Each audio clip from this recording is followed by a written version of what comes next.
The year was 1709, and in the taverns of Port Royal they still whispered the name with equal measures of reverence and dread: the Red Captain. His given name had been lost to time and rum, but the scarlet coat he wore, taken, some said, from a Spanish admiral he'd gutted off Cartagena, marked him across the Caribbean like a banner of blood.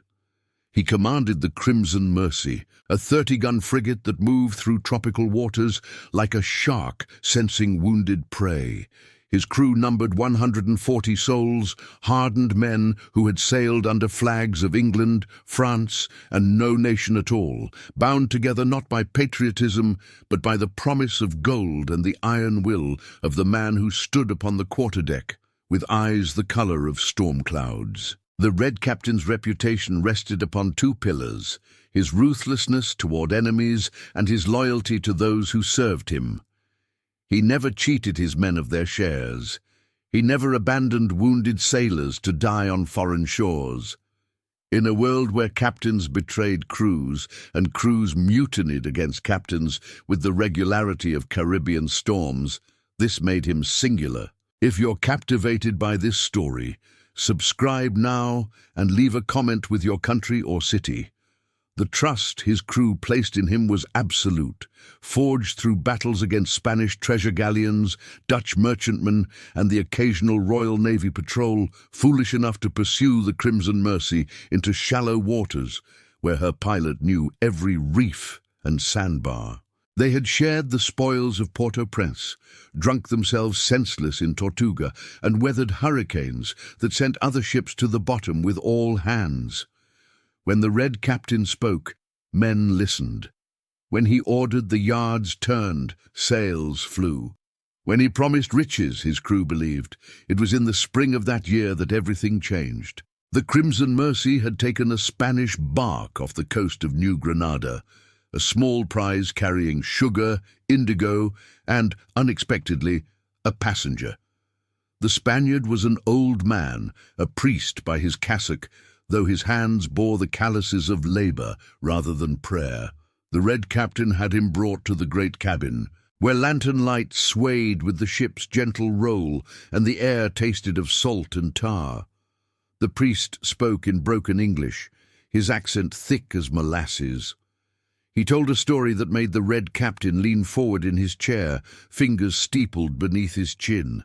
There was treasure, the priest said, hidden on an unnamed quay in the Windward Passage. Not the usual plunder of silver plate or bolts of silk, but something far greater, the accumulated wealth of a Spanish colonial governor who had died suddenly before he could transport it to Havana. 20,000 pieces of 8, gold bars stamped with the royal seal, emeralds from the mines of Muzo. The governor's widow had paid the priest to arrange its secret removal, but the ship meant to carry it had never arrived.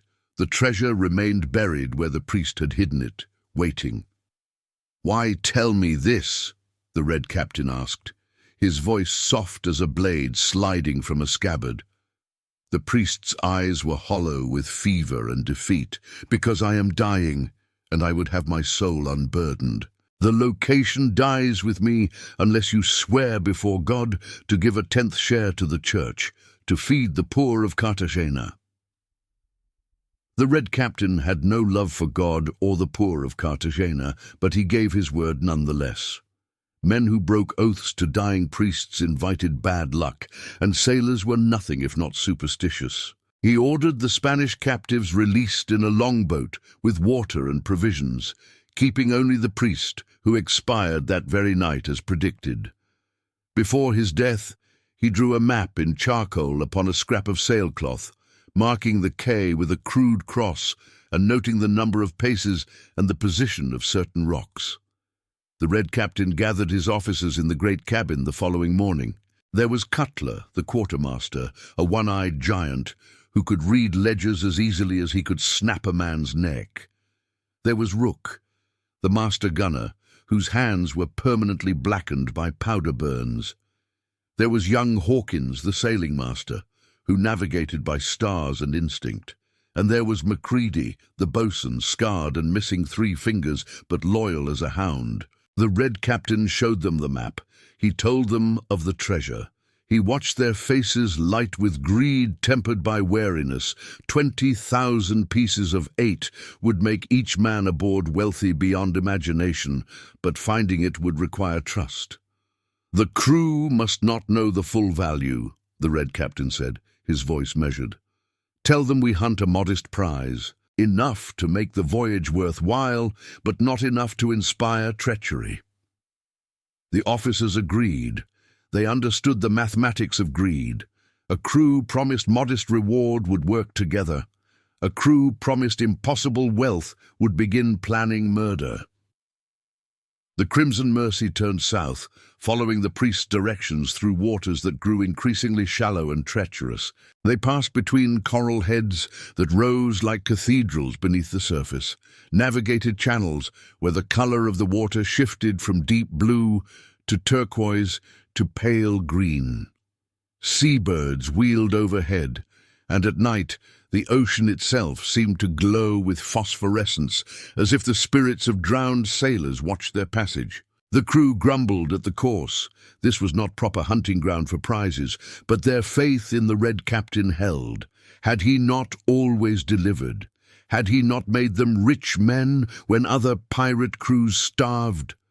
They trusted. On the 7th day, they sighted the quay, exactly where the dead priest had marked it, a crescent of white sand and twisted mangrove, no more than a quarter-mile across, with a rocky outcrop at its northern end. The Red Captain ordered the Crimson Mercy anchored a cable's length offshore, her guns run out as a precaution, though no other sail marred the horizon. He selected 20 men for the landing party, the 4 officers and 16 of the strongest, most trusted sailors. The rest would remain aboard, maintaining watch and ready to make sail at the first sign of danger. The longboat cut through water so clear they could see fish darting beneath the hull, could see the shadow of their own boat upon the sandy bottom. They beached the boat and spread out across the quay, following the map's instructions. 50 paces north from the highest point of the beach, 30 paces west toward the rocky outcrop. There, sheltered by a cluster of wind-bent palms, they began to dig. The sun climbed toward its zenith, turning the sand into a furnace. Men stripped to the waist, their backs glistening with sweat as they worked in shifts, shovels biting into earth that grew harder as they descended. The Red Captain stood watching, his scarlet coat discarded, pistols thrust through his belt, face shaded by a broad-brimmed hat. "How deep?" Cutler asked, pausing to wipe his brow. "As deep as it takes," the Red Captain replied. They found it at 15 feet, a great wooden chest bound with iron straps, so heavy it required all 20 men straining on ropes to haul it from the pit. When Cutler struck the lock with a boarding axe, the lid flew open to reveal a sight that made hardened pirates gasp like children. Gold bars stacked like bricks, silk bags heavy with coins that spilled between fingers like water, jewels that caught the sunlight and threw it back in fragments of red and green and blue fire. "Mother of God," Rook whispered. The Red Captain stared into the chest and something shifted behind his eyes. The others saw it but did not understand, not yet. They were too lost in dreams of what this wealth would buy. Ships of their own, plantations, respectability, retirement to some quiet harbor where the Royal Navy would never find them. "There's more," the Red Captain said quietly. "More?" Hawkins repeated, confused. "More than this?" The priest said 20,000 pieces of 8. This is perhaps 15. There must be another chest. It was a lie, smooth as the surface of the Caribbean on a windless dawn. But the crew did not question it. They trusted. They returned to digging, expanding the pit in all directions, searching for treasure that did not exist, while the Red Captain stood above them, watching. The sun began its descent toward the western horizon, painting the sky in shades of copper and flame. The men in the pit had excavated a space 20 feet across and nearly as deep, a great wound in the earth from which palm roots dangled like entrails. They had found nothing. "Captain," Cutler called up from the bottom, his voice hoarse with exertion and frustration. There's nothing more here. The priest was wrong, or he lied about the amount. 1 more hour, the Red Captain said. Dig toward the rocks. They obeyed, because they always obeyed, even when their muscles screamed, even when the light began to fail, even when doubt started to whisper in the backs of their minds. The Red Captain walked back to where they had left the chest of treasure, now covered with a scrap of canvas to shield it from curious eyes aboard the ship. He stood there for a long time, staring at nothing, while the sound of shovels striking earth continued behind him. Then he walked to the rocky outcrop. There, hidden among the stones, was what he had concealed earlier while the crew slept. 2 small kegs of gunpowder he had brought ashore in his own pack and a length of slow match. He worked quickly now, arranging the kegs at the northern edge of the pit, where overhang created a natural shelf. When he returned to the excavation, the men were preparing to give up. Darkness was falling. They had dug until their hands bled. "Gather round," the Red Captain said, his voice carrying an unusual gentleness. "All of you down in the pit. I want to show you something the priest marked on the map, a symbol I didn't understand before. It was such a small thing, such a simple deception, but they trusted. 20 men climbed down into the pit, standing shoulder to shoulder in the gathering dark, looking up at their captain with expectation. The Red Captain struck a spark, lit the slow match, and stepped back.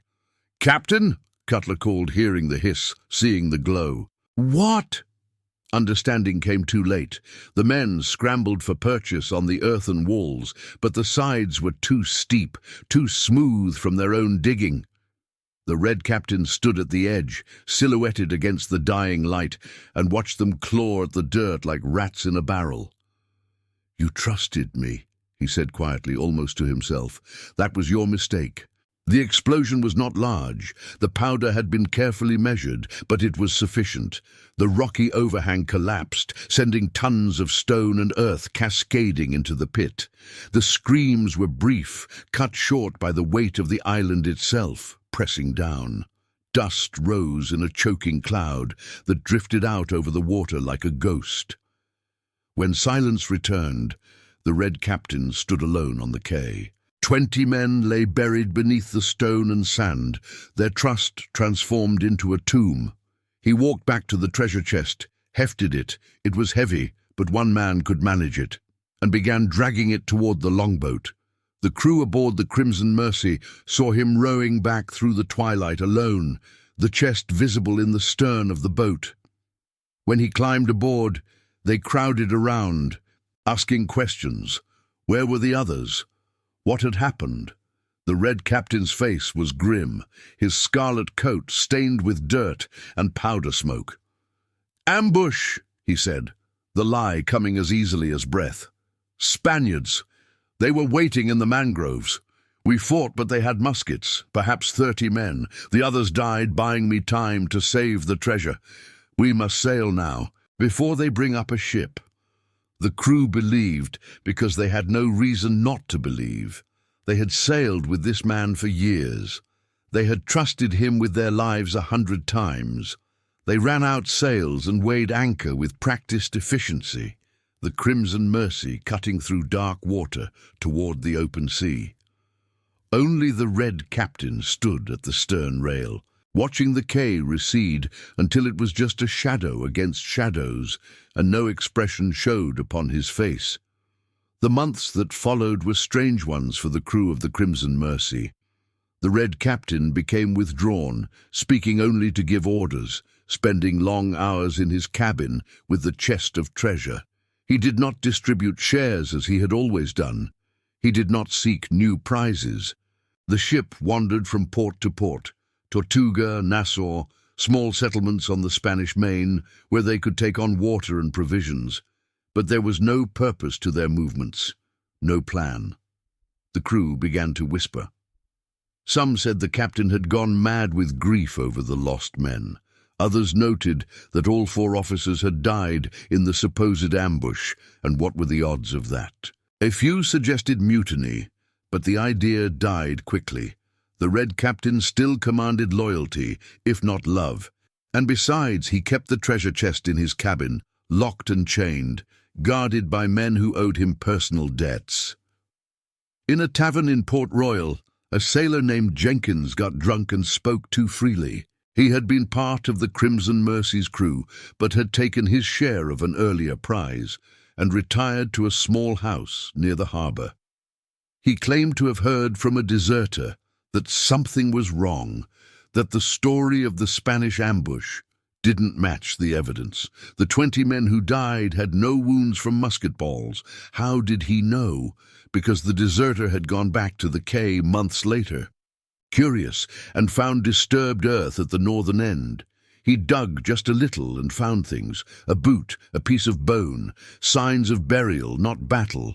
The story spread like fever through the pirate havens of the Caribbean. The Red Captain, they said, had betrayed his own crew, had murdered them for treasure. The name that had once inspired respect now invited hatred. Ships that might have sailed alongside the Crimson Mercy turned away. Ports that had welcomed her closed their harbours. The Royal Navy, hearing rumours of dissension, increased patrols. The Red Captain seemed not to care. He sailed farther from civilization, into waters marked on charts with warnings. Here be shoals, here be reefs, here ships are lost. His remaining crew dwindled through desertion and disease. By the spring of 1711, the Crimson Mercy sailed with barely enough hands to work her sails. It was then that the storm found them. It came from the east at nightfall, a black wall of wind and rain that turned the sea into a thrashing beast.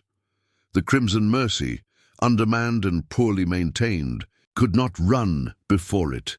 Waves, tall as buildings, broke over her bow. The mainmast splintered and crashed down, taking half the rigging with it. Men were swept overboard, their screams lost in the howl of wind. The Red Captain lashed himself to the wheel, his scarlet coat streaming with water, trying to keep the ship's head to the seas. But the Crimson Mercy was dying. Her seams opened. Water poured into the hold faster than the pumps could manage. She wallowed like a wounded whale, each wave pushing her closer to the end. Just before dawn, with the storm beginning to exhaust itself, the ship struck a reef. The impact threw men from their feet, sent the remaining masts toppling.